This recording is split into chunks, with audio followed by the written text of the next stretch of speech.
Assalamualaikum warahmatullahi wabarakatuh. Halo, perkenalkan kami dari kelompok 3 yang beranggotakan saya Mina Sri Mulyadaha, Melda Wardatul Jannah, dan Nurul Aiza. Pada kesempatan ini kami akan mempresentasikan tugas akhir mata kuliah Framework Enterprise dengan judul Sistem Informasi Manajemen Klinik Anak. Sistem ini dibuat untuk membantu proses pelayanan dan pengelolaan data pada klinik anak agar lebih efektif, terstruktur, dan terintegrasi. Sistem informasi manajemen klinik anak ini memiliki beberapa fitur utama, yaitu pengelolaan data pengguna, data pasien, rekam medis, resep obat, rujukan pasien, inventory obat, serta data rumah sakit. Sistem ini memiliki 3 role pengguna, yaitu admin, dokter, dan apoteker. Role pertama adalah admin yang bertugas mengelola data pasien, data pengguna, serta data rumah sakit yang tersedia di dalam sistem. Lalu, admin juga bertugas untuk mencetak eh, rekam medis, rujukan, dan resep obat. Role kedua dalam sistem ini adalah dokter, yang dimana dokter dapat melihat data pasien, mencatat hasil pemeriksaan, mengelola rekam medis, membuat resep obat, serta membuat rujukan apabila pasien membutuhkan pemeriksaan atau penanganan lebih lanjut di rumah sakit. Melalui fitur tersebut, riwayat pemeriksaan dan pengobatan pasien dapat disimpan dengan lebih rapi dan mudah diakses sesuai dengan hak akses pengguna. Lalu selanjutnya itu adalah role ketiga. Nah, dalam sistem ini adalah sebagai apoteker. Apoteker bertugas melihat resep yang diberikan oleh dokter, memproses pemberian obat kepada pasien, serta mengolah data inventory obat, seperti nama obat, jumlah, stok, dan ketersediaan obat. Ketiga role dalam sistem ini memiliki hak akses yang berbeda, tapi saling terhubung dan mendukung proses pelayanan klinik, mulai dari pengelolaan pasien, pemeriksaan dokter, pemberian resep, hingga penyerahan obat oleh apoteker. Demikian gambaran mengenai sistem informasi manajemen klinik anak yang telah kami kembangkan. Selanjutnya, kami akan menjelaskan proses penggunaan dan demonstrasi setiap fitur dalam sistem. Tampilan untuk menu admin yang pertama ada dashboard. Di sini ada total pasien, total rekam medis, total resep obat, sama total rujukan pasien. Kemudian pada data pasien, di sini admin bisa nambahin pasien, misal namanya, kemudian isi datanya, lalu golongan darah, nomor HP,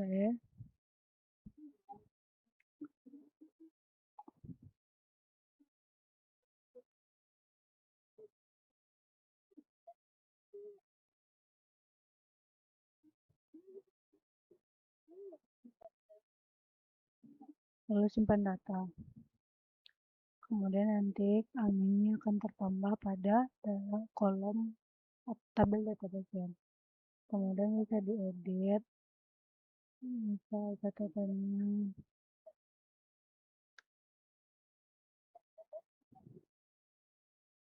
lalu kita simpan perubahan, nanti akan terubah. Lalu untuk hapus, tinggal klik button hapus, maka data pasiennya nanti akan terhapus. Lalu untuk rekam medis, di rekam medis ini admin bisa melihat dengan klik button detail. Lalu admin bisa langsung mencetak rekam medis. Kemudian pada resep obat, di sini admin juga bisa melihat dan mencetak. Dengan button detail nanti dia bisa melihat detail obatnya. Lalu kalau mau mencetak itu klik button cetaknya. Kemudian lanjut pada rujukan pasien. Nah, di rujukan pasien ini admin juga hanya bisa melihat detail dan mencetak rujukan pasien. Pada menu data pengguna, admin bisa menambahkan pengguna baru, misal namanya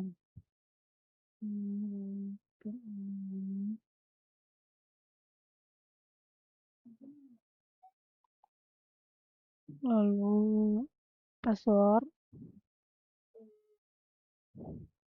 kemudian aksesnya siapa, misal dia adalah admin, lalu simpan data.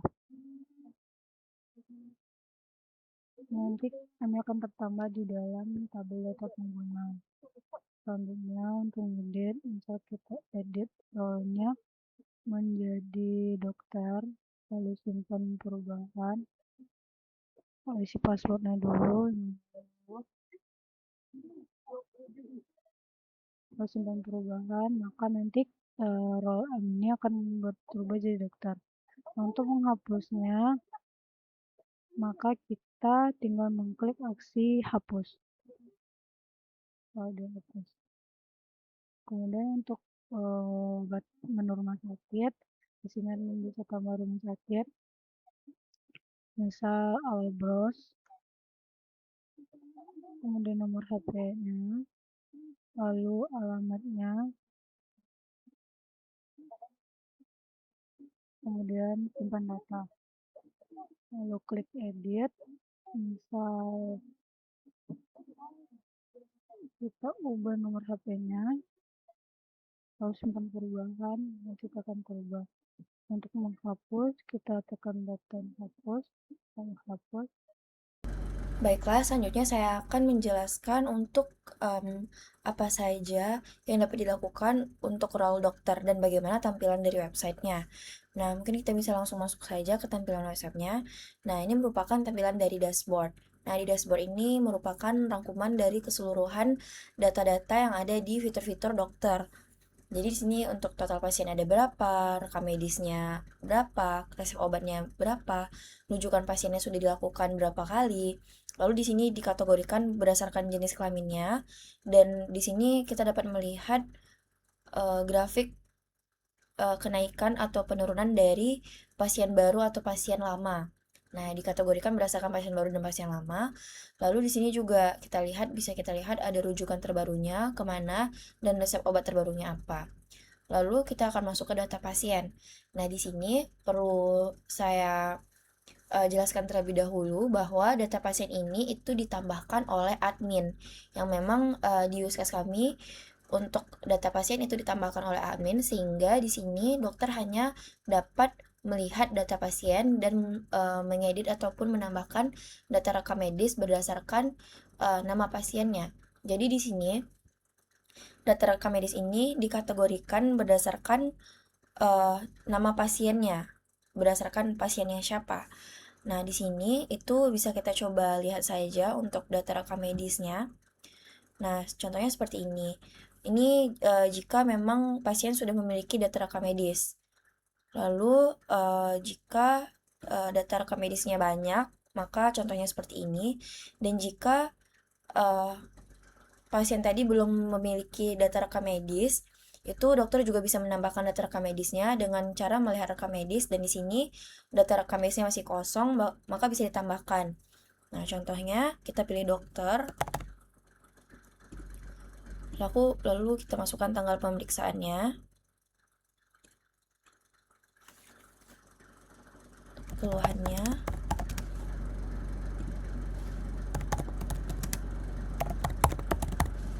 diagnosanya, lalu tindakan medisnya.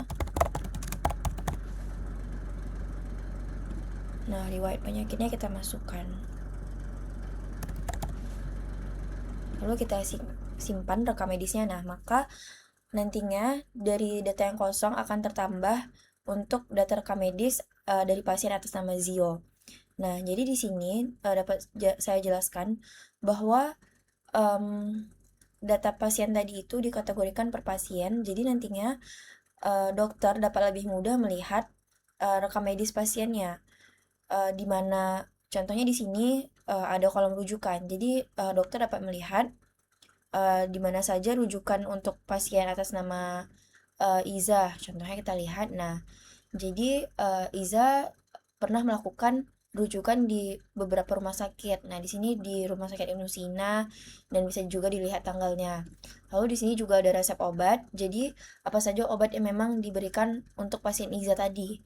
Kita lihat di sini. Nah, untuk resep obatnya baru diberikan sekali obatnya, yaitu obat ranidin. Nah, di bagian rujukan ini kita bisa lakukan pengeditan. Nah, di sini kita coba edit.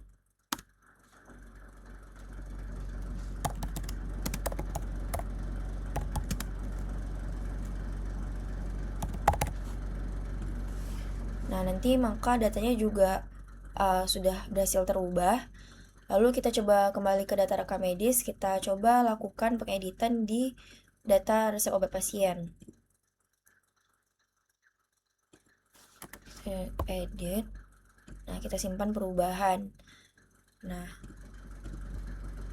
kita masuk ke data Iza lagi, kita lihat resep obatnya. Nah, maka di sini itu jumlah obatnya sudah berhasil terganti.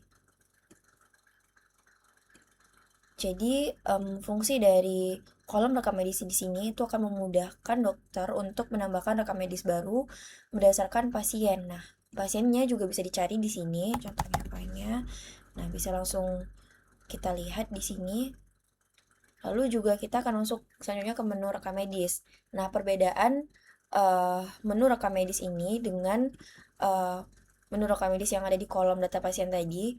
Nah, di menu rekam medis ini itu akan menampilkan keseluruhan dari rekam medis yang sudah dilakukan. Jadi misalnya Iza telah melakukan rekam medis 2 kali, berarti di tabel ini itu nantinya Iza untuk data Iza itu akan 2 kali tertambah. Nah, sedangkan di sini itu hanya sekali karena dia berdasarkan kategorinya berdasarkan nama pasien. Nah, di sini kita juga sama seperti tadi bisa melihat rujukannya untuk kemana saja, lalu resep obatnya, dan untuk aksinya sama seperti tadi. Dan mungkin kita bisa coba menambahkan resep obat untuk Iza.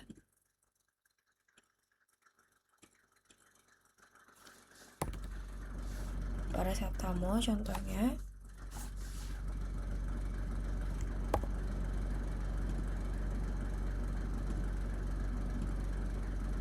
Nah, di sini untuk status resep sendiri, sebagai dokter itu memang statusnya masih menunggu.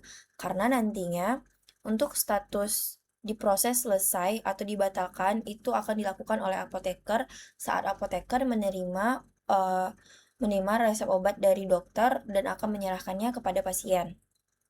Di sini kita akan simpan resep obat, maka resep obatnya bisa tertambah dan tadi juga bisa dilakukan.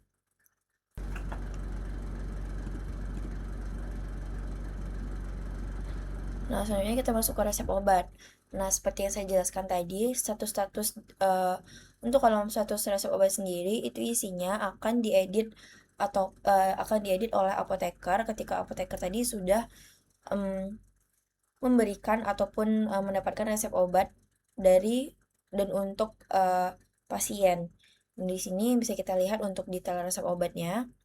Mungkin bisa kita coba hapus. Nah, nanti maka resep obatnya akan terhapus. Nah, di sini tinggal satu. Lalu di sini juga kita bisa lakukan edit. Kita lihat sudah terubah 2. Atau mungkin di sini kita coba ubah nama obatnya. Nah, maka di sini juga sudah terganti nama obatnya. Lalu di rujukan pasien itu juga sama untuk flow atau alurnya. Jadi di data rujukan pasien ini kita dapat melihat seluruh rujukan pasien. Jika Iza tadi sudah melakukan rujukan 2 kali, maka akan tampil 2 kali juga di sini. Mungkin sekian saja untuk role dokter dari saya. Terima kasih dan selanjutnya itu akan dilanjutkan oleh Melda untuk role apoteker. Di sini saya akan mempresentasikan role apoteker yang dimana pertama-tama di sini ada bagian dashboard yang dimana kita bisa melihat total resep obat yang sudah diajukan oleh dokter, obat yang tersedia di inventory, lalu resep obat yang harus diproses oleh apoteker. Lalu di menu resep obat kita bisa melihat resep-resep obat yang sudah diajukan oleh dokter, yang dimana kita bisa yang dimana apoteker bisa melihat status dari resep obat tersebut, yang dimana status ini menjelaskan bahwasannya resep itu lagi ada yang selesai, menunggu atau sedang diproses. Nah, jika misalnya kita apoteker bisa melakukan aksi yang dimana ketika obat itu sudah selesai, kita bisa mengklik selesai di sini lalu simpan perubahan. Nah, ketika obat ini sudah selesai, maka otomatis di bagian inventory obat itu bisa berkurang stok obatnya. Lalu di sini kita bisa merubah atau menambahkan obat yang ingin kita tambahkan. Misalnya di sini kita tambahkan karena dengan jenis obat tablet. Lalu stok obatnya misalnya 20 dengan satuan miligram. Dengan stok minimal stok itu jumlah atau peringatan yang akan kita dapatkan ketika stok sudah mencapai batas minimum. Di sini saya buat ini. Lalu tanggal expirednya itu bisa kita sesuaikan dengan obat itu tersebut. Lalu apotekernya kita pilih apoteker akun apotekernya sendiri. Lalu kita simpan. Nah, di sini akan langsung menambahkan obat yang sudah kita tambahkan.